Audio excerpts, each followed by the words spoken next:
नमस्कार, यूपी मांगे उत्तर में आपका स्वागत है। मैं हूं आपके साथ दिव्यांश शर्मा।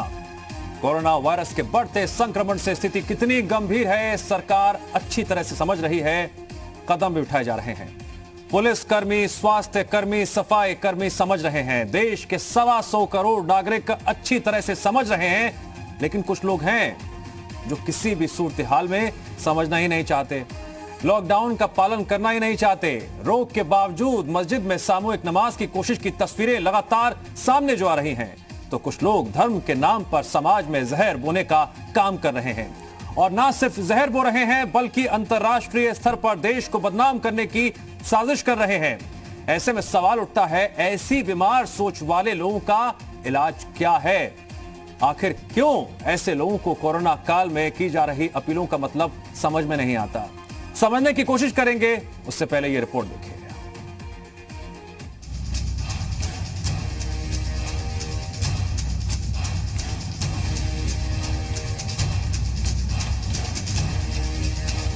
पुलिस दिन रात सड़क पर है और स्वास्थ्य कर्मी ड्यूटी पर। रोज मुनादी हो रही है कि घर पर रहें, लॉकडाउन का पालन करें, लेकिन कुछ लोग हैं जो ना तो समझ रहे हैं, ना मानसिकता बदल रहे हैं। अब सहारनपुर से सामने आई ये तस्वीरें देखिए। 15 नमाजी पुलिस के शिकंजे में हैं। उमाही गांव के रहने वाले ये लोग मस्जिद से दबोचे गए हैं। जनाब सामूहिक नमाज के लिए पहुंचे थे। ऐसे में सवाल ये कि आखिर ये कब सुधरेंगे? मस्जिद में जाके भीड़ इकट्ठा करके नमाज पढ़ने की प्रयास हुआ है, जिसमें 15 लोगों को स्थानीय पुलिस के द्वारा गिरफ्तार किया गया है। उनके खिलाफ कठोर धाराओं में मुकदमा लिखा गया है, जैसे कि epidemic act, disaster management act 188 IPC एवं 269, 270 आईपीसी के धारा में मुकदमा लिख के इनको न्यायिक हिरासत में तो भेजा जा रहा है। ये तो थी सामूहिक नमाज की होड़। अब देखिए जहरीले बोल। दिल्ली अल्पसंख्यक आयोग के अध्यक्ष जैसे संवैधानिक पद पर बैठे जफरुल इस्लाम को इस संकट की घड़ी में हिंदू मुसलमान सूझ रहा है। 28 अप्रैल को इन्होंने अपने फेसबुक से ऐसा जहर उगला कि दिल्ली पुलिस ने देशद्रोह और नफरत फैलाने का केस दर्ज किया। जफरुल इस्लाम ने फेसबुक पोस्ट पर लिखा था, भारतीय मुस्लिमों के साथ खड़े होने के लिए धन्यवाद कुवैत। हिंदुत्व विचारधारा के लोग सोचते हैं कारोबारी हितों की वजह से अरब देश भारत के मुस्लिमों की सुरक्षा की चिंता नहीं करेंगे। वो भूल गए कि भारतीय मुस्लिमों के अरब और मुस्लिम देशों से कैसे रिश्ते हैं। जिस दिन मुस्लिमों ने अरब देशों से अपने खिलाफ जुल्म की शिकायत कर दी, सैलाब आ जाएगा। जफरुल इस्लाम पर हुई कार्रवाई को मुस्लिम स्कॉलर किस चश्मे से देख रहे हैं, जरा ये भी सुनिए। बयानात तो बहुत गलत आ ही रहे हैं, लेकिन अफसोस की बात ये होती है कि सरकार उसमें जो है वो पक्षपात कर देती है। तमाम जो गलत बयानात लोग दे रहे हैं उनके खिलाफ एक कार्रवाई होनी चाहिए। इस देश में रह रहे हैं तो इस देश की सरकार से गुहार लगानी चाहिए थी, बाहर से कोई मतलब नहीं। लेकिन सरकार को भी ये देखना चाहिए कि जो मीडिया 24 घंटे दिखाएगी पूरी दुनिया उसको देखेगी, तो लिहाजा उन्होंने मीडिया पे तो कोई कार्रवाई नहीं की। यहाँ तक कि सुप्रीम कोर्ट ने भी जो है वो टाइम दे दिया। देश की बात देश में ही हो, इसकी नसीहत तो है, मगर वही अगर मगर वाले गोल मोल बोल के साथ और सवाल मीडिया और सुप्रीम कोर्ट पर भी उठा दिए। ऐसे में सवाल ये कि देश विरोधी बोल की बुलंद शब्दों में मजम्मत क्यों नहीं? और उससे भी बड़ा सवाल ये, कहीं सामूहिक नमाज की होड़ और जहरीले बोल क्यों? किस लिए? आखिर इस बीमार मानसिकता का इलाज क्या है? ब्यूरो रिपोर्ट, जी मीडिया। जी हां, मजहब के नाम पर मनमानी कब तक इधर उधर ऐसा वैसा बोलकर अपनी जिम्मेदारी से पल्ला झाड़ते रहेंगे? आज चर्चा विस्तार से करेंगे। हमारे साथ खास पैनल जुड़ने जा रहा है। सबसे पहले आपको अपने मेहमानों से मिलवाते हैं। हमारे साथ बीजेपी प्रवक्ता हीरो वाजपेयी जी जुड़ गए हैं, स्वागत है आपका। हमारे साथ पीएसपीएल के प्रवक्ता दीपक मिश्रा जी जुड़ गए हैं, आपका भी स्वागत है। हमारे साथ इस्लामिक स्कॉलर हाजी हसन अहमद साहब भी जुड़ गए हैं, अहमद साहब आपका भी स्वागत है। पूर्व डीजीपी ए.के. जैन साहब जुड़ गए हमारे साथ, जैन साहब आपका भी स्वागत है। सामाजिक कार्यकर्ता प्रताप चंद्र जी भी हमारे साथ जुड़ गए हैं, प्रताप चंद्र जी आपका भी स्वागत है। और हमारे साथ व्यास संघ के अध्यक्ष महंत बालक दास भी इस चर्चा में जुड़ गए हैं। आप सभी मेहमानों का बहुत बहुत शुक्रिया है। और डिबेट के तहत सबसे पहला सवाल मेरा हाजी हसन अहमद साहब आपसे है। जब आप इस तरह की तस्वीरें देखते हैं, गुस्सा आता है, चिंता ज्यादा होती है? जिस तरह से नमाज पढ़ने का मामला सामने आया, जिस तरह से अब देशद्रोह का केस दर्ज हुआ है और ये विवादित पोस्ट दी, इस पोस्ट के आने के बाद कई गंभीर सवाल खड़े हो रहे हैं, इस पर आपका रिएक्शन सबसे पहले। देखिए, नमाज पढ़ने की जहाँ तक बात है तो जो लोग जिद करके जबरन मस्जिद में सामूहिक नमाज पढ़ रहे हैं वो इबादत नहीं करने जा रहे हैं, वो जुर्म करने जा रहे हैं। जिस इस्लाम हमें ये हुक्म देता है जिस जगह पे रहो, अहमद उस जगह साहब, के ये जुर्म करने वालों की संख्या क्यों बढ़ती जा रही है? बार बार इनसे निवेदन किया जा रहा है, इनसे अपील की जा रही है, इन्हें समझाया जा रहा है, इन्हें मनाया जा रहा है, पुलिस अनाउंसमेंट करती है, गली गली मोहल्ले जाती है, समझाने की कोशिश करती है, फिर भी नहीं मानते हैं। देखिए, ये तो किस तरह से मनाया जा रहा है, किस तरह से समझाया जा रहा है, उस पे ही डिपेंड है। और समझने मतलब आपको भरोसा नहीं है जिस तरह से नहीं। समझाया जा रहा है, जिस तरह से बताया जा रहा है, आपको भरोसा नहीं है सिस्टम पर? नहीं, बिल्कुल भरोसा है। ये चंद नहीं, आप तो सवाल खड़े कर रहे हैं, लेकिन पूरे उसके ठेकेदार नहीं हो सकते। नहीं, जो चंद लोग 30 करोड़ लगभग या 25 करोड़ में अगर 15 लोग नमाज पढ़ने की जिद करके या पत्थरबाजी कर रहे हैं तो उस पे 30 करोड़ लोग जिम्मेदार नहीं हो सकते। वो 15 लोग मुजरिम है, उनके साथ वैसा से सलूक होना चाहिए। बिल्कुल, इस पे मुझे कोई वो नहीं है। और रही बात ये कि जो आजकल माहौल चल रहा है कि सब्जी वाले का आना मना है, आधार कार्ड दिखाओ, नाम पूछो, और तरह तरह की पोस्टें फेसबुक भरा पड़ा है आपत्तिजनक। नहीं तो क्या ये जफरुल इस्लाम जैसे लोग इस आग में घी डालने का काम करते हैं क्या? जफरुल इस्लाम जैसे लोग आग में घी डालने का काम करते हैं क्या? दे दे, इस तरह उनके ऊपर कार्रवाई ना हो। मेरा सवाल आपसे ये है, समझिए, मैं कह रहा हूं साफ साफ, क्या जफरुल इस्लाम जैसे लोग आग में घी डालने का काम करते हैं क्या?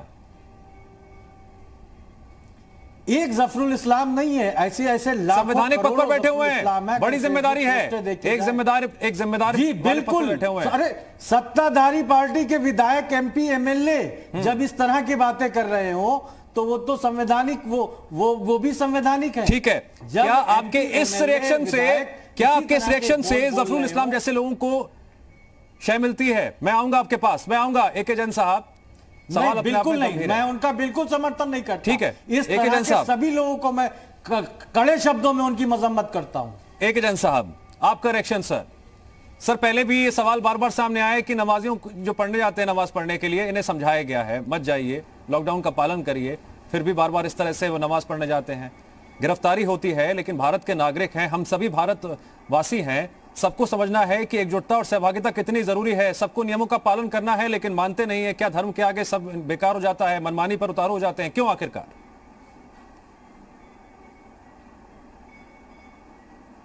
ये देखिए, कुछ भड़काने वाले मिल जाते हैं कि हमें इकट्ठा होना चाहिए, मस्जिद में पहुंचना चाहिए। कोई भी धर्म का अनुयायी हो, उसको इस समय केंद्र सरकार, प्रदेश सरकार के निर्देशों को मानना चाहिए। सब एक गुड फेथ में काम हो रहा है और जो भी निर्देश दिए जा रहे हैं वो सबके भले के लिए हैं। हमारा सबका फर्ज बनता है कि हम उसका पालन करें। ये भी फर्ज बनता है कि जहाँ पर भी कोई इसका उल्लंघन कर रहा है जानबूझकर, उनके खिलाफ कार्रवाई होनी चाहिए, जिससे कि दूसरों को नसीहत मिल सके कि भाई हम ऐसा करेंगे, फला जगह कार्रवाई हुई थी, यहाँ पर भी कार्रवाई हो जाएगी। और जैन साहब, सबसे हैरानी की बात कार्रवाई होना बिल्कुल ठीक है। सर, आप लगातार जी उत्तर प्रदेश उत्तराखंड देखते भी होंगे कि हमारे माध्यम से भी हम जानकारी पहुंचाते हैं, जागरूक भी कर रहे हैं। साथ ही साथ पुलिस को भी हमने देखा गली गली मोहल्ले जाकर बाकायदा माइक पर अनाउंसमेंट होता है, समझाया जा रहा है, आपसी सौहार्द की बात कही जाती है, उसके बावजूद भी ऐसा हो रहा है।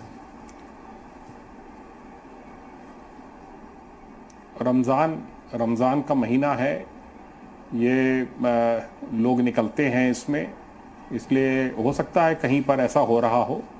मैं पूर्व वक्ता के इस वक्तव्य से सहमत हूं कि बहुत सी जगह लोग, मुस्लिम कम्युनिटी के लोग, बाकी कम्युनिटीज के लोग इसका पालन कर रहे हैं, वो स्वागत योग्य है जी। और जहां पर भी इसमें डेविएशन हो रहा है, कहीं कोई हटकर जिद करके नमाज पढ़ रहे हैं, उनके खिलाफ कार्रवाई होनी चाहिए और उसका सभी स्वागत करेंगे और करना चाहिए, क्योंकि इस समय महामारी का दौर चल रहा है। अनजाने में अगर कोई गलती हो गई तो पूरा मोहल्ला हॉट स्पॉट में आ जाएगा और सील हो जाएगा। ठीक है। महंत बालक दास जी, मेरा सवाल आपसे है कि जफरुल इस्लाम साहब को इस वक्त हिंदू मुसलमान सूझ रहा है। कोरोना काल में, इस संकट में सब एक साथ खड़े हुए हैं, हम इस परिस्थितियों में लगातार लड़ रहे हैं, लेकिन इनको हिंदू मुसलमान सूझ रहा है।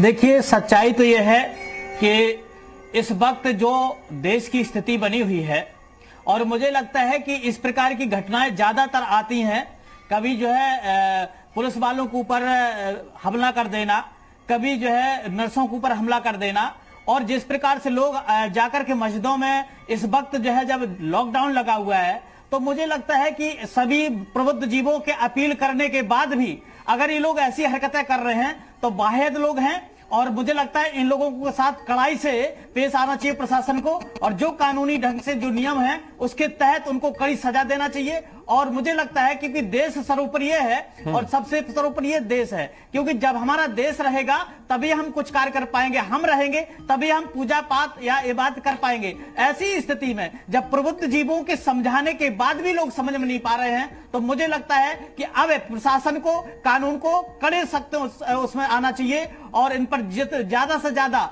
जो भी कार्रवाई हो सख्त हो उसमें होना चाहिए, क्योंकि देश को बचाना सर्वोपरि कार्य है। क्योंकि इनके एक केस नहीं है, हजारों केसेस ऐसे आ चुके हैं कि लाख समझाने के बाद, प्रशासन को समझाने के बाद लोग बार बार जो वहां पर पहुंच जाते हैं, भीड़ लगाते हैं। ठीक है प्रताप चंद्र जी, सवाल हम ये भी सामने रख रहे हैं, जिस प्रकार से लोग बयानबाजी करते हैं, तो मुझे लगता है कि अब नहीं, ठीक है, अब मुझे लगता है कि इस पर कानून को ठोस कदम लेना चाहिए और इन पर कार्रवाई करना चाहिए। ठीक है दीपक मिश्रा जी, बड़ा गंभीर मुद्दा है ये, कई बार इस पर हम पहले भी बात कर चुके हैं, कई बार ये सवाल सामने रख चुके हैं, जागरूकता अभियान चलाया जा रहा है, समझाया जा रहा है, फिर भी मानने को तैयार नहीं है। क्या जफरुल इस्लाम जैसे लोग आग में घी डालने का काम करते हैं? बिल्कुल मान्यवर, और जफरुल साहब का जो बयान है वह तो देश के संविधान के और जनमानस के विपरीत तो है ही, इस्लाम के भी खिलाफ है। हसन साहब बैठे हैं, ये बेहतर बताएंगे। नबी साहब का हदीस है, हुब्बुल वतनी मिनल ईमान, हुब्बुल वतनी निस्फुल ईमान। निजाम जो भी देश का कानून कहता है उसका पालन करिए, वतन परस्ती शब्द है। और इन महोदय के बयान से यकीनन मौलाना आजाद, शहीद वतन अशफाकुल्लाह खान, मौलाना हर्षद मोहानी जैसे बड़े मुस्लिम नेताओं की रूह को तो तकलीफ पहुंची होगी। साथ में गांधी, नेहरू, लोहिया और जयप्रकाश जैसे सेकुलर और सोशलिस्ट फेवर की नेताओं की आत्मा भी दुखी होगी। देश को कहां ले जा रहे हैं? और ये कह रहे हैं कि अरब से शिकायत करेंगे। किस बिहार पर अरब से शिकायत करेंगे? इनको तो इतनी जानकारी नहीं है कि इस तरह की शिकायतें आप किसी वैश्विक संस्था को कर ही नहीं सकते। अरब एक संप्रभु राष्ट्र है, भारत एक संप्रभु राष्ट्र है, और अरब भी भारतीय मुसलमानों को भारतीय मुसलमान कहता है, सिर्फ मुसलमान नहीं कहता। इस तरह की बातें निसंदेह, और मुझे तो इस बात पे आश्चर्य है कि भारतीय जनता पार्टी की सरकार जो वतन परस्ती राष्ट्रवाद के अपने आप को प्रतिनिधि कहती है, इतना देर से कार्रवाई क्यों कर रही है? एफआईआर करके छोड़ दिया। कठोर कार्रवाई करनी चाहिए, और न सिर्फ कट्टर दीपक मिश्रा जी, आपने बिल्कुल विभागी से इस मुद्दे पर आपने अपनी बात रखी, लेकिन सियासी बोल नहीं छूटे। मैं ये इसलिए कह रहा हूं क्योंकि आप दिल्ली सरकार को भूल गए। हीरो वाजपेयी जी, आपका रिएक्शन? काफी देर से कार्रवाई हुई क्या? देखिए, दीपक जी जो कह रहे हैं बहुत सारी बातें सही, लेकिन मुझे लगता है इस समय राजनीति का समय नहीं है। जो विषय उठ रहे हैं और जिन संदर्भों में आ रहे हैं, नाम लेना बहुत उचित हीरो नहीं वाजपेयी जी, रहता। बिल्कुल आपने सही कहा कि आप राजनीति सभी करने को का समय चैनल नहीं के है, माध्यम से हिंदुस्तान की जनता को सीधे ये पता है कि क्यों हो रहा है, कैसे हो रहा है, कौन तत्व सिखा रहे हैं। सरकार को कड़ी से कड़ी कार्रवाई के लिए अध्यादेश लाने पड़ रहे हैं, नियम बनाने पड़ रहे हैं। पर ये सब का कारण, दीपक मिश्रा जी जो भी कहते हो, पर कारण है मान्यवर एक्ट है, एक्शन नहीं है। तत्व जिसमें ऐसे देशद्रोही तत्व जो पनपे हैं, जिन्होंने ये मान लिया है कि हमारी सरकार आएगी, कभी अपराधी समर्थक सरकार आएगी, कभी हमारे मजहब समर्थक सरकार आएगी, तो हमारे मुकदमे वापस हो जाएंगे। इस भय के कारण इसलिए कठोर से कठोर कानून लाना पड़ रहा है, और बचेगा कोई भी नहीं। एक चैनल पे मेरे साथ एक दिन विक्रम सिंह साहब थे, बता रहे थे कानपुर में जिन गलियों में हो रहा है वहां 3 साल में एसएसपी रहा, कभी पुलिस फोर्स घुस नहीं सकी। क्यों नहीं घुस सकी? क्योंकि सरकारें नहीं चाहती थी। क्यों इन लोगों का मनोबल बढ़ा हुआ है? क्योंकि सरकारें नहीं चाहती थी। लेकिन ये जान लीजिए, जो समाज विरोधी तत्व, जो क्या भाजपा की सरकार नहीं है क्या केंद्र राज्य में? जो ऐसे लोगों को भड़काने में लगे हुए, जो बेकसूर मजदूरों पे जबरदस्ती इस आग में, कोरोना की आग में झोंकने में लगे, कोई बचेगा नहीं। उत्तर प्रदेश की सरकार योगी आदित्यनाथ जी के नेतृत्व में ऐसे तत्वों से सख्ती से निपट रही है और सख्ती से निपटेगी। आप देख लीजिएगा। हीरो वाजपेयी जी, हीरो वाजपेयी जी सुनिए ना, हीरो वाजपेयी जी एक कार्रवाई एंटोनियो गुतरेस करेंगे क्या? मेरे को सवाल पूछने दीजिए। हीरो वाजपेयी जी, मेरा आपसे कार्रवाई एंटोनियो गुतरेस करेंगे? मेरा आपसे यूएन आर्मी आएगी क्या यहाँ पे कार्रवाई करने? सुनिए ना, मेरा आपसे गंभीर सवाल है, बहुत संवेदनशील मुद्दा भी है ये। नहीं, कार्रवाई तो आपके लाख समझाने के बावजूद क्यों रहे हैं आप लोग? नहीं, हीरो वाजपेयी जी सुनिए ना, मिला तो इसीलिए रहे ना कि कार्रवाई हो रही है। अच्छा हीरो वाजपेयी जी सुनिए ना, मेरी बात, एक सवाल है कि ये तस्वीरें बार बार सामने आ रही हैं। नहीं, हमारी चिंता कार्रवाई नहीं हो रही है। दीपक जी सुनिए ना, हो रही है। दीपक जी सुनिए ना, एक मिनट सुनिए तो सही। हीरो वाजपेयी जी, मेरा आपसे सवाल यह है कि तस्वीरें बार बार सामने आ रही हैं, कार्रवाई भी हो रही है, लेकिन फिर भी मनमानी जारी है, आखिरकार इसका इलाज क्या है? देखिए, बीमार मानसिकता वाले लोगों का, बीमार आदमी का इलाज यही होता है कि उसे अस्पताल में भर्ती कराया जाए, उसको दवाई दी जाए, उसका ऑपरेशन किया जाए। तो ऐसे बीमार मानसिकता वाले लोगों के लिए कानून के द्वारा जो दवाई दी जा सकती है वो दवाई देने की कोशिश हो रही है, और जो ऑपरेशन किए जा सकते हैं उस ऑपरेशन की कोशिश हो रही है। ठीक है, मेरा सवाल अब आप प्रताप चंद्र जी आपसे है। मैं पहले भी आपके पास आना चाह रहा था, लेकिन तकनीकी खराबी की वजह से आवाज आप तक नहीं आ पा रही थी। ये मनमानी कब तक आखिरकार मजहब के नाम पर? लोग मानते नहीं हैं, बार बार समझाया जा रहा है। ऊपर से ये जफरुल इस्लाम का जो केस सामने आया है, इस केस को मैं सामने रखते हुए कहूंगा, क्या ऐसे लोग आग में घी डालने का काम नहीं कर रहे हैं क्या? कोरोना काल में जब संकट में सब मिलकर लड़ रहे हैं और ये इस तरह की बातें करते हैं, हिंदू मुसलमान सोच रहा है इन्हें। दरअसल ये सारी पॉलिटिक्स के कटोरे की तरीके से हैं। मैं आपको आपके जवाब देने से पहले मैं दो प्रश्न का खड़ा कर देता हूं। अल्पसंख्यक आयोग का चेयरमैन हमेशा मुसलमान क्यों होता है? क्यों नहीं जैन, क्यों नहीं पारसी, क्यों नहीं सिख होता है? अल्पसंख्यक केवल मुसलमान है क्या? नंबर 1। नंबर 2, जब भी इनको अल्पसंख्यक आयोग बनाने की आवश्यकता पड़ी है तो क्या एक ही अल्पसंख्यक हैं या कई एक हैं? ये केवल प्योर पॉलिटिक्स है, क्योंकि मुस्लिम अन्य अल्पसंख्यकों में सबसे ज्यादा हैं, इसलिए सभी सरकारों को सूट करती है और सभी सरकारें अल्पसंख्यक आयोग के नाम पर एक मुसलमान को चेयरमैन बना देती हैं। अब बात दूसरी, आपके बात की जवाब। जब धर्म राष्ट्र से बड़ा हो जाता है तो उसकी यही दुर्गति होती है। इस्लाम धर्म राष्ट्र के ऊपर हो गया है, और आज भी था, है और पहले भी था।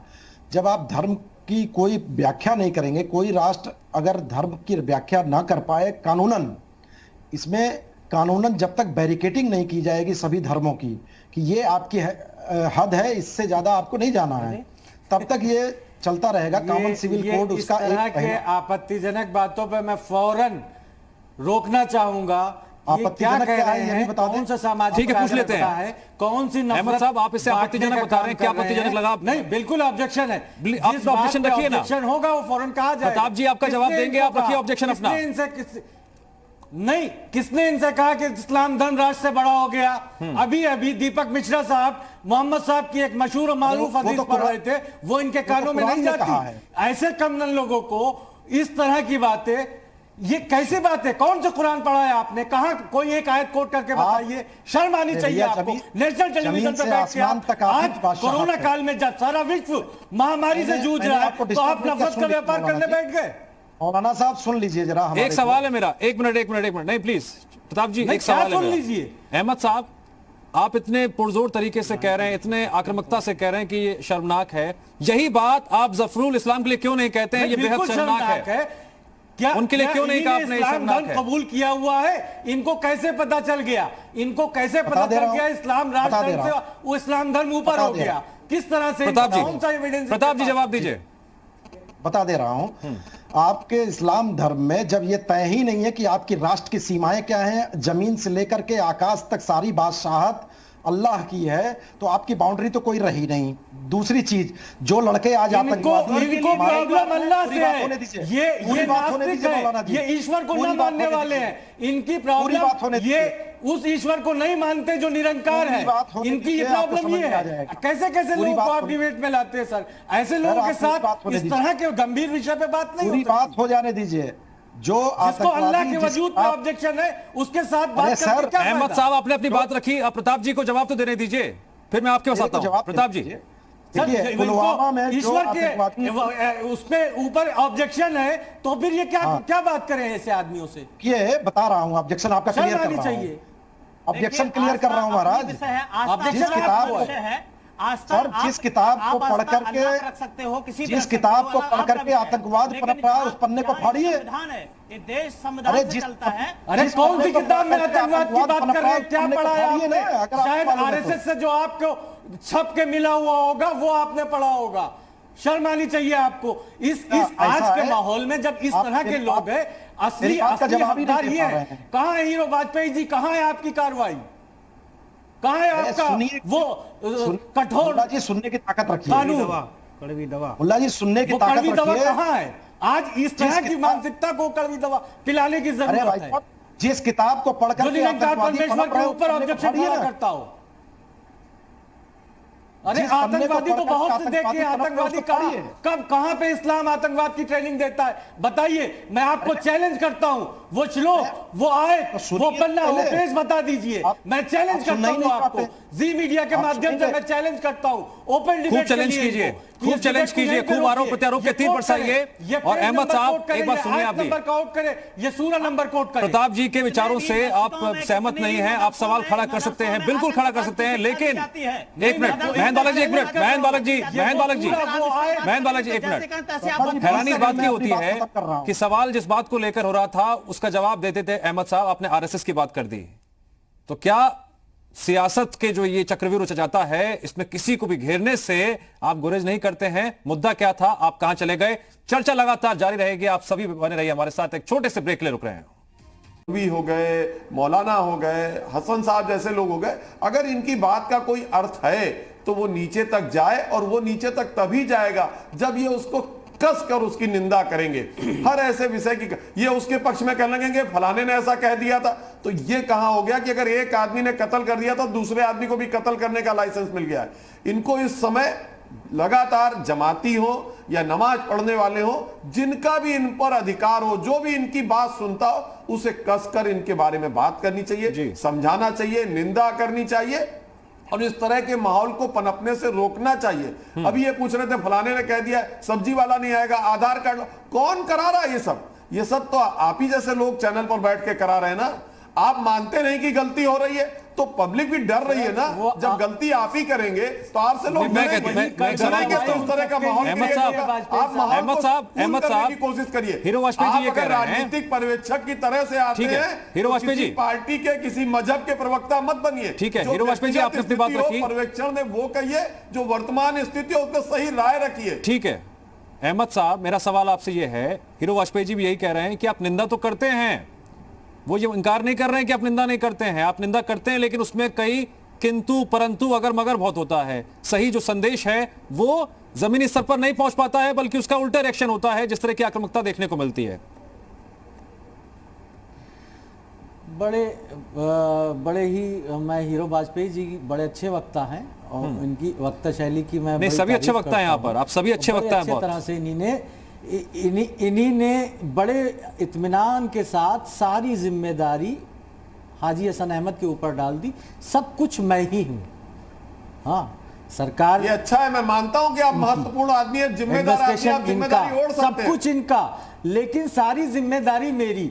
लेकिन अभी प्रताप चंद जी जब अल्लाह के वजूद पे ऑब्जेक्शन उठा रहे थे, कुरान पे ऑब्जेक्शन उठा रहे थे, तो हमारे पैनलिस्ट की जबानें गूंगी हो गई थी।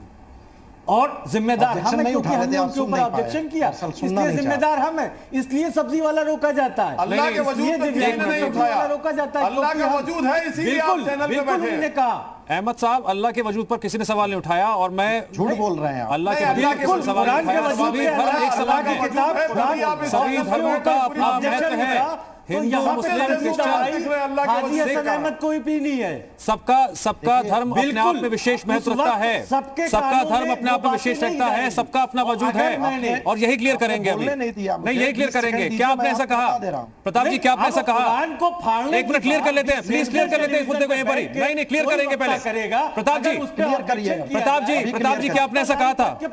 अभी क्लियर कर लीजिए। प्रताप जी क्या आपने ऐसा कहा था? अल्लाह का वजूद नहीं है, क्या आपने ऐसा कहा था? ये सुनना नहीं चाहते हैं। ये जो इस्लाम खान साहब हैं, बिल्कुल सुनना चाहते हैं। नहीं, सफाई ले लेते हैं ना, क्या उन्होंने अगर कैसा कहा तो माफी मांगिए। बहुत प्रताप जी तक ये रहेगी और सारा हिंदुस्तान इसको देख रहा है। थोड़ी कह दिया है, इनको ठीक है। सुनने में ही परेशानी प्रताप है, जी, सुन नहीं रहे हैं।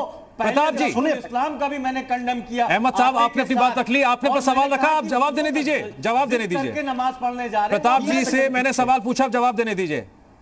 प्रताप जी, मैंने कतई नहीं कहा कि कुरान के अस्तित्व पे सवाल नहीं उठाया, अल्लाह के अस्तित्व पे नहीं सवाल उठाया। मैंने केवल ये कहा कि जमीन से लेके आसमान तक अल्लाह की बादशाहत है और ये सच है। दूसरी चीज, ये जो धर्म राष्ट्र से कैसे बड़ा हुआ, इस्लाम खान साहब ने जो बोला है वो इस राष्ट्र की सीमा को लांघ करके अरब कंट्री पहुंच गया। धर्म बड़ा हो गया राष्ट्र से। इनको समझ में नहीं आ रहा है, इनको समझ में ही नहीं आ रहा है। क्यों नहीं समझ में आ रहा है इनको? हिंदू हैं, बोलिए। धर्म लांघ करके 7 समंदर पार चला गया गल्फ कंट्री में। दीपक जी, क्या समझ में आया आपको? ये चर्चा जो हुई, जो सवाल उठाए गए, इसमें आपको सियासत दिखाई दे रही है या फिर मजहब के नाम पर आरोप प्रत्यारोप का? आया था। दीपक जी, क्या समझ में आया? दीपक जी, क्या समझ में आया? एक मिनट, मेरी बात कंप्लीट होने जा रही थी। दीपक प्रताप चंद्र जी को यही नहीं समझ में आया कि नहीं, ये सवाल मेरा दीपक मिश्रा जी से है। दीपक जी से सवाल है मेरा। दीपक जी, क्या समझ में आया इस चर्चा के दौरान? जी बताएं, क्या समझ में आया? देखिए, एक चीज, जो बुनियादी बात है उसे दरकिनार किया जा रहा है क्या? एक चीज आपको बता दें, शिव के ही मंत्रों से रावण ने पूजा की थी और जो कृत्य किया वह धर्म सम्मत नहीं था। धर्म के नाम पे अधर्म कृत्य हो रहे हैं और इसको रोकने की जिम्मेदारी हम सभी को है। इस्लाम कदापि देशद्रोह की सीख नहीं देता। कोई भी धर्म हो, हिंदू हो, मुस्लिम हो, सिख हो, उसकी बुनियाद जो होती है वह सामाजिक सद्भाव पर होती है। उसको मिसकोट न किया जाए। और दोनों धार्मिक कट्टरता बुरा है, वह चाहे हिंदुत्व के नाम पर हो चाहे इस्लाम के नाम पर हो।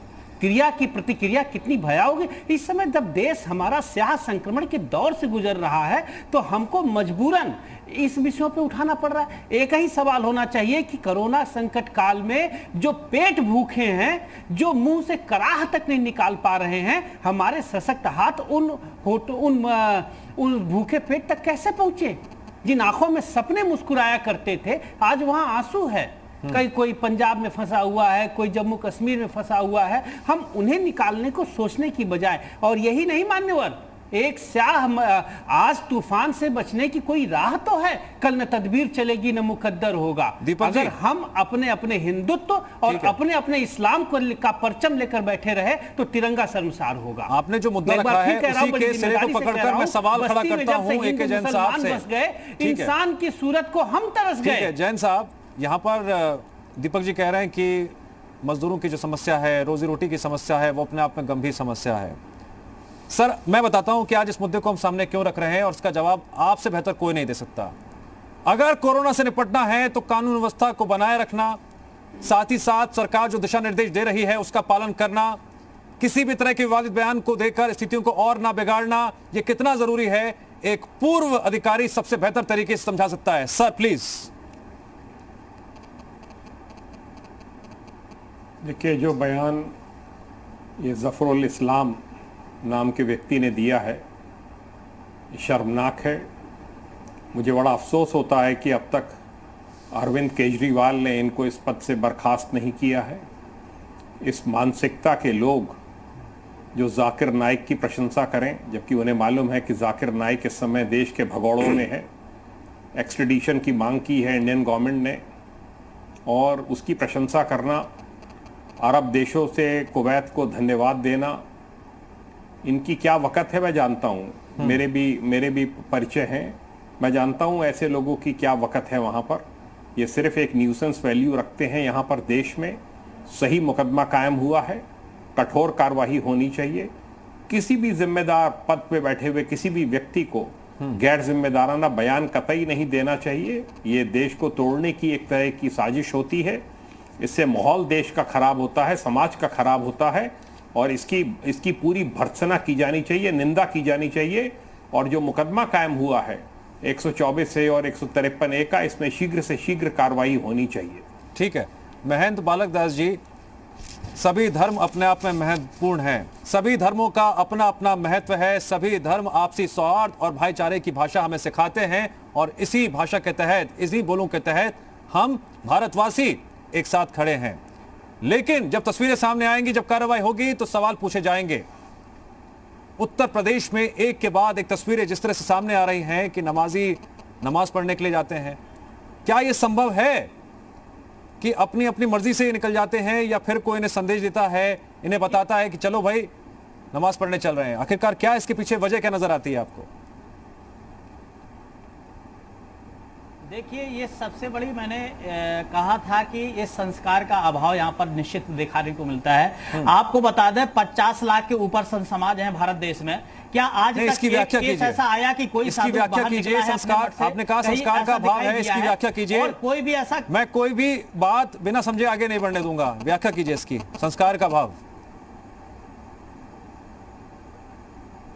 जी, मैं संस्कार का भाव, क्योंकि जब वरिष्ठ लोग जब उनके कह रहे हैं बार बार कि बाहर मत निकलो, इसमें खतरा है, प्रशासन भी कह रही है। अगर प्रशासन कोई कड़ा ऑब्जेक्शन करती है, कड़ा विरोध करती है, कड़ा कार्रवाई करती है, तो ये लोग घड़ियाल आंसू बहाना शुरू कर देते कि प्रशासन प्रताड़ना कर रही है, पुलिस वाले मार रहे हैं। तो सबसे बड़ी समस्या इस बात की है कि ये पुलिस वाले हमारे और आपके लिए संस्कारों का ऐसा भाव बता रहे हैं, तो तमाम और भी लोग हैं जो लॉकडाउन का पालन नहीं कर रहे हैं, तो क्या उनमें भी संस्कारों का भाव है? क्या आप उन्हें भी इसी समकक्ष रखेंगे सामने? बिल्कुल बिल्कुल बिल्कुल बिल्कुल माना जाएगा। जो व्यक्ति अगर गाइडलाइन को पालन नहीं कर रहा है और बड़े बड़े लोग जितने धर्मगुरु समझा रहे हैं उनकी बात को पालन नहीं कर रहा है, तो निश्चित रूप से संस्कारहीन व्यक्ति है। इसको कह सकते कोई भी हो, चाहे किसी धर्म का व्यक्ति हो। क्योंकि जब हमारे देश में इस प्रकार की स्थिति खड़ी हुई है और चाहे प्रधानमंत्री जो हो, चाहे मुख्यमंत्री जी हो, बड़े बड़े धर्मगुरु एक ही बात कह रहे हैं कि कुछ दिन की बात है, आप घर रहें, भगवान का भजन करें, अल्लाह का स्मरण करें, घर में बैठ करके करें, तो फिर क्यों इसका पालन नहीं? अगर पालन नहीं कर रहे हैं, बड़े आदर्शों की पालन नहीं कर रहे हैं, तो निश्चित रूप से वो संस्कारहीन व्यक्ति है, उसको हम संस्कारहीन कहेंगे। तो ऐसी ठीक है, ये आपका तर्क है, ये आपका तर्क है। ठीक है, आपने अपने विचार रखे, आपने अपना तर्क रखा। प्रताप चंद्र जी, क्या वजह है इसके पीछे? अगर मैं समझने की कोशिश करूं, जानने की कोशिश करूं, क्या वजह क्या नजर आती है आपको? क्योंकि एक के बाद एक ऐसे मामले, तस्वीरें सामने आ रही हैं। कड़ी कार्रवाई का ना होना, जैसे कि कार्रवाई हो रही है, मैं बहुत साफ साफ कर दूं और बिल्कुल साफ गोई से कह रहा हूं, लगातार जिस तरह से खबरें सामने आ रही हैं, जहां नमाज पढ़ने लोग पहुंच रहे हैं या फिर किसी भी धर्म का हो, मैं साफ साफ कह रहा हूं, कार्रवाई हो रही है। 15 लोगों की आज गिरफ्तारी हुई और न्यायिक हिरासत में भेज दिया गया। पॉलिटिकल कार्रवाई नहीं हो रही है, अब तक बर्खास्त नहीं किए गए। जब तक ये पॉलिटिकल शेल्टर रहेगा तब तक इनकी मंशा और इनके हिम्मत बढ़ते रहेंगे। कोई भी हो, आप देख लीजिए। नहीं, आप ये कह रहे हैं कि जो नमाज पढ़ने जा रहे हैं उन्हें पॉलिटिकल शेल्टर मिला हुआ है? डेफिनेटली मिला हुआ है। किसका मिला हुआ है? समझे क्यों नहीं? किसका मिला हुआ है? जो लोग भी हैं, आपको याद है? तो फिर अगर ऐसे लोग हैं तो इनके खिलाफ कार्रवाई क्यों नहीं हो रही? कौन इसके लिए जिम्मेदार है? मैं बता दे रहा हूं, जब अखिलेश सरकार थी तो तलवार लेकर के कल्बे जवाद के गिरफ्तार होने पे हजरतगंज चौराहे तक पहुंच गए थे। किस शेल्टर में पहुंचे थे? ये हिम्मत की देन है। ठीक है, ये हिम्मत की देन है। भाई मैंने बताया ना कि धर्म जब राष्ट्र से ऊपर होगा तो यही होगा। दिव्यांग जी, धर्म की सीमाएं होंगी। कहा था वर्तमान में अखिलेश सरकार नहीं है, ये मैं जानता हूं, लेकिन पॉलिटिकल सेंटर की बात हो रही है।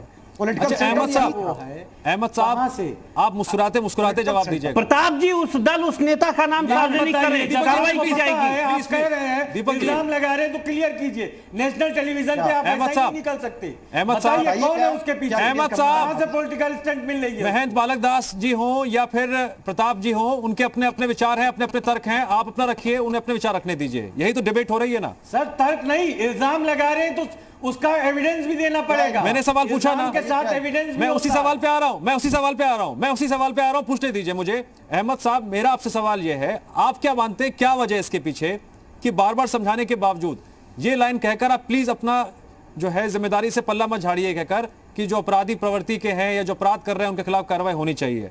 हम सब भारतवासी हैं, हम सब एक ही देश के हैं, किसी भी धर्म के हों। मेरा सवाल आपसे यह है, आखिर ऐसा बार बार क्यों हो रहा है कि नमाजी नमाज पढ़ने के लिए जाते हैं, फिर उनके खिलाफ कार्रवाई होती है? तस्वीरें कम से कम देखने में अच्छी नहीं लगती हैं। दिव्यांश, पहले मैं क्लियर कर दूं कि जो नमाजी होता है और अल्लाह की इबादत के लिए जा रहा है, वो कानून तोड़ के कोई नमाज नहीं होती। कानून तोड़ने वाला अपराधी होता है। कानून। अच्छा एक बात इबादत के बताइए, लिए पहली चीज आप मेरा ज्ञान बढ़ा दीजिए ताकि मैं आगे ध्यान रखूं। अहमद साहब मेरा ज्ञान बढ़ा दीजिए कि अगर मैं तस्वीर देखूं कि नमाज पढ़ते हुए दिखाई दे और पुलिस वहां पर आती है, फिर कार्रवाई करती है, गिरफ्तार करके ले जाती है, मुझे क्या बोलना चाहिए बता दीजिए। मेरा ज्ञान बढ़ा दीजिए आज। भाई नमाज पढ़ते हुए, अगर नमाज पढ़ते हुए आप गिरफ्तार कर रहे हैं तो ये बता दिए दिव्यांग जी कि किस अपराध में। नमाज पढ़ना अपराध है, वो अपराध करके मस्जिद में आए हैं। अहमद साहब, अपराध करने के बाद मस्जिद में दाखिल हुए। आपने जो बात कही है, मुझे कहने पर मजबूर होना पड़ रहा है। क्या दूध का दूध पानी का पानी हो गया? क्या आपकी शय मिल रही है क्या ऐसे लोगों को? दिव्यांश, किस तरह से आप कह रहे हैं? मैं कह रहा हूं पहले उन्हीं ने अपराध किया, बाद में मस्जिद में दाखिल हुए हैं। उनको तो अपराध करते ही ये अपराध क्यों कर रहे हैं, यही तो मैं जानना चाह रहा हूं। इसके पीछे कोई मनोवैज्ञानिक पहलू है? जानकर भी अनजान बन रहे हैं, समझाने पर भी नहीं मान रहे हैं। इसके पीछे क्या वजह, यही तो जानना चाह रहा हूं मैं आपसे। वजह क्या है इसके पीछे? ये वजह वो अपराधी बता सकता है दिव्यांश, वही बता सकता है जिसने अपराध किया।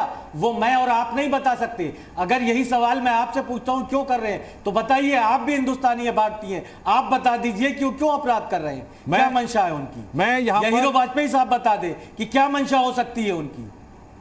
सर मैं यहाँ पर चर्चा कर रहा हूँ, डिबेट कर रहा हूँ, सबका पक्ष जानने की कोशिश कर रहा हूँ, सबका पक्ष जानने की कोशिश कर रहा हूँ। आपका पक्ष मैंने आपसे पूछा,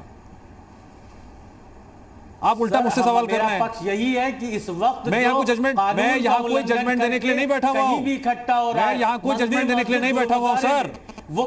मैं यहाँ कोई जजमेंट देने के लिए नहीं बैठा हुआ हूँ सर। तो मैं भी तो जजमेंट नहीं दे सकता सर। मैं आपसे सवाल पूछ रहा हूँ, यही मैं आपसे जानना चाह रहा था। मैं सवाल पूछ रहा था आपसे, लेकिन आपने बात को कहाँ मोड़ दिया। कठिन सवाल है हसन साहब, इसका जवाब नहीं दे पाएंगे। हीरो वाजपेयी जी, इसी सवाल का जवाब मैं आपसे लेना चाहूंगा।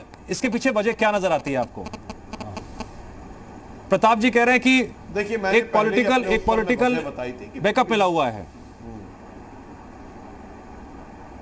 मैंने पहले ही आपको वजह बताई थी कि पिछले, देखिए अपराधी जो कह दिया, एक शब्द आ गया, हसन साहब ने कहा अपराधी।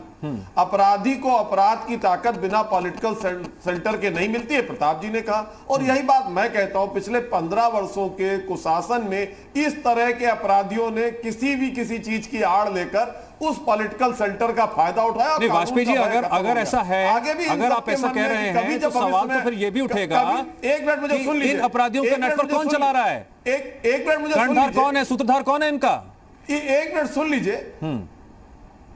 देखिए, ये मन जब बढ़ जाता है कि ऐसा अगर भविष्य में फिर कभी हमारी समर्थित सरकार आई तो हमारे ऊपर मुकदमा हट जाएगा, हमें कानून छोड़ देगा, हमें बरी कर दिया जाएगा, और ऐसा कई बयान। इन अपराधियों का लीडर कौन है फिर?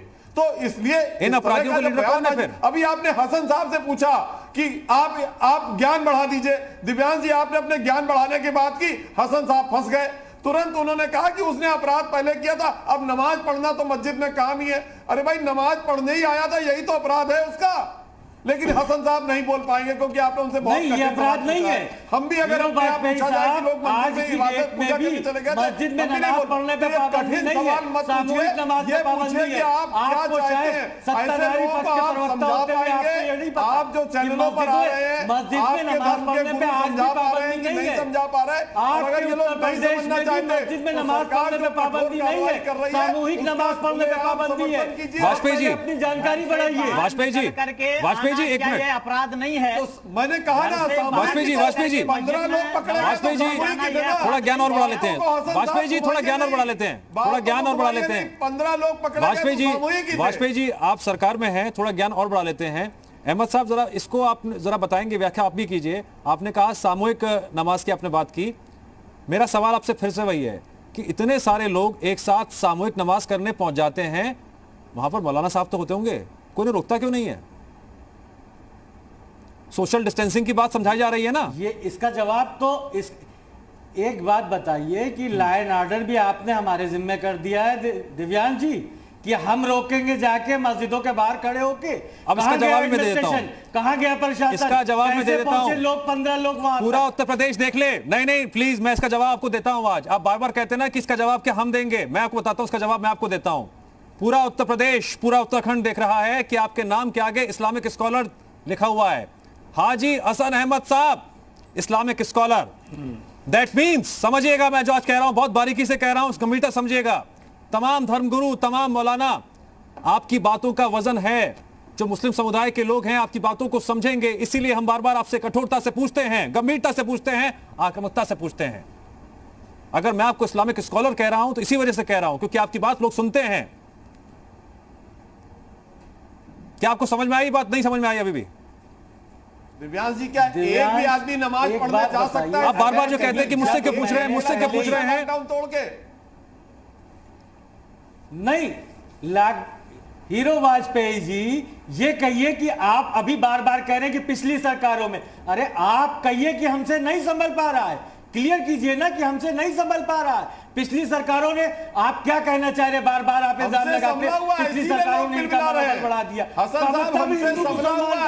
दीपक जी, एक शब्द है संवेदनशीलता, लोग भूखों में एक शब्द है संवेदनशीलता। हम सख्ती से पालन कराएंगे, किसी को बख्शेंगे नहीं। नहीं, ठीक है, नहीं, मैं दोनों पक्ष करूंगा, उसको बख्शा नहीं जाएगा। हीरो वाजपेयी जी और अहमद साहब, मैं दोनों पक्षों की बात करूंगा इसमें, सरकार के पक्ष भी। आपका बार बार ये कहना, दिव्यांश, आपका बार बार कहना किसी को नहीं बख्शेंगे, आप क्या कहना चाहते हैं? क्लियर कीजिए, किसी मुसलमान को नहीं बख्शेंगे या किसी अपराधी को नहीं बख्शेंगे? जो कोरोना कैरियर है, जो कोरोना कैरियर का काम करेंगे, जो पुलिस पे हमला करेंगे, क्या आप भी जफरुल इस्लाम साहब की राह पर चल पड़े हैं क्या? मीडिया कर्मियों पे हमला करेंगे। एक मिनट, हीरो वाजपेयी जी, एक मिनट, हीरो वाजपेयी जी, एक minute please, let me clarify. Ahmad sahab, जो पुलिस चालान काटती है, गाड़ी सीज करती है, वो ना हिंदू की होती है ना मुस्लिम की होती है। जो तमाम कार्रवाई हो रही है वो ना हिंदू का होता है ना मुसलमान का होता है। उत्तर प्रदेश के वो तमाम नागरिक जो कानून को हाथ में लेते हैं उनके खिलाफ कार्रवाई होती है। लेकिन बात जब मस्जिद की आएगी तो कहना पड़ेगा कि वहां पर मुसलमान नमाज पढ़ रहे हैं। इस व्याख्या को, इस शब्दों को आज बारीकी से आप समझिए। मैं बार बार कहूंगा आपको, जिसको जो समझना समझ सकता है, लेकिन यह बात आपको माननी पड़ेगी। बोलिए मत आज के डिबेट, ठीक है, दीपक जी आप कुछ कह रहे थे। दीपक जी, रिएक्शन आपका।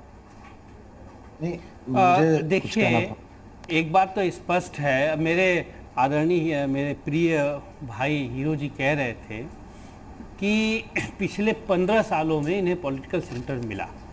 मान्यवर 3 साल तो इसमें आपकी सरकार है। सर, मैं पास की बात नहीं करूंगा, आज की बात करेंगे, बस आज की बात करेंगे। एक जैन साहब, क्विक रिएक्शन आपका। बिल्कुल, आज की बात करें, आज की तारीख में आपकी सरकार है। नॉस्टैल्जिक मत होइए, कठोर कार्रवाई करिए, और पूरा का पूरा विपक्ष आपके साथ है। ना मुझे विपक्ष समझा पाया, ना मुझे अहमद साहब समझा पाए, मुझे कोई नहीं समझा पाया कि आखिरकार इसके पीछे की वजह क्या है, ऐसा क्यों हो रहा है। ऐसा होना ही नहीं चाहिए। सिर्फ 2 वजह। ये लाइन कहना बहुत आसान है, कार्रवाई होनी चाहिए, सलाखों के पीछे डाल दीजिए। मैं ये कह रहा हूं कि ऐसा ना हो तो कितना अच्छा हो, और कठोरतम कार्रवाई होनी चाहिए। कितना अच्छा हो कि ऐसा ना हो, कितना अच्छा हो ऐसा ना हो कि कोई भी नियम को हाथ में ना, नियम को तोड़े नहीं, कानून को हाथ में ना ले, और सबकी सहभागिता, सबकी एकजुटता देखने को मिले। कितना अच्छा हो अगर ऐसा हो। प्रताप जी, आपका फाइनल कमेंट। प्रताप जी, फाइनल कमेंट आपका। 2 कारण है। पॉलिटिकल शेल्टर, जिसका कि प्रमाण है कि अरविंद जी ने अभी तक हटाया नहीं। दूसरा, धर्म का राष्ट्र से बड़ा होना, और इसका उपाय केवल यह है कि सरकार धर्म की अपनी मर्यादाएं तय कर दे कानूनन, कि इससे आगे आप नहीं जाएंगे। ये जब तक नहीं होगा ऐसा ही चलता रहेगा। ठीक है सर, मैं आप सभी से बस गुजारिश ये करता हूं, अपील करता हूं कि हम जितनी आक्रामकता जिन मुद्दों को लेकर दिखा रहे हैं, उसके मायने सिर्फ इस बात से हैं कि सब समझें अपनी जिम्मेदारी, कि कोरोना के खिलाफ अगर लड़ना है तो कोई हिंदू मुसलमान करे वो भी गलत है, और कोई जहरीले बोल बोले वो तो अपने आप में गुनाह अजीम है। और साथ ही साथ सरकार जो दिशा निर्देश दे रही है उसका पालन हम सभी को करना होगा। जो कार्रवाई की जा रही है वो सिर्फ समस्या का हल नहीं है। समस्या का हल तभी है जब कोरोना को हम पूरी तरह से खत्म कर पाएंगे। और कैसे कर पाएंगे? सबकी एकजुटता, सबकी सहभागिता। आप सभी मेहमानों का बहुत बहुत शुक्रिया यूपी मांगे उत्तर में जुड़ने के लिए और इस डिबेट में शामिल होने के लिए। और फिलहाल मेरे साथ इतना ही। आप देखते रहिए जी उत्तर प्रदेश उत्तराखंड। नमस्कार।